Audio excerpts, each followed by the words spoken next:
In a fast-moving meeting, everyone keeps talking, ideas overlap, and you're left waiting for a pause that never actually comes. By the time there's silence, the topic has already moved on. If that's you, the problem isn't your English. It's that you're waiting for an opening that fast conversations simply don't give you. Here's what's actually happening.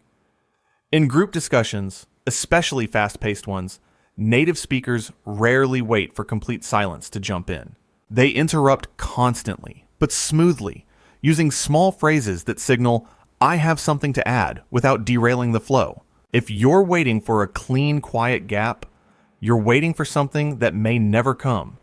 And every second of hesitation makes stepping in feel harder. This is the before state, standing at the edge of a conversation that never slows down, hand metaphorically raised, waiting for a stop that isn't coming.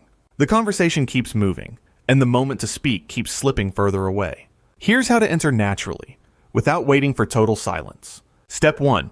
Use short entry phrases. Something like, "Can I jump in here?" or "Just to add to that," signals your intent immediately, and most speakers will naturally yield the floor once they hear it. Step 2. Interrupt at the end of a sentence, not the middle. Listen for a speaker's natural downward tone.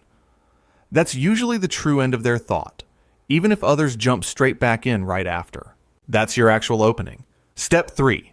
Practice these phrases until they're automatic. The less you have to think about how to interrupt, the faster you can actually use the opening once it appears. Hesitation is what causes you to miss it.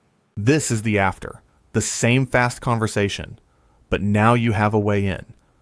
A phrase ready, a moment recognized, and a way to join the flow instead of standing outside it. Try this today. Pick one phrase, like, "Can I jump in here?" and use it in your next meeting. If this helped, subscribe. Simba Eduzone posts a new English mindset video every week.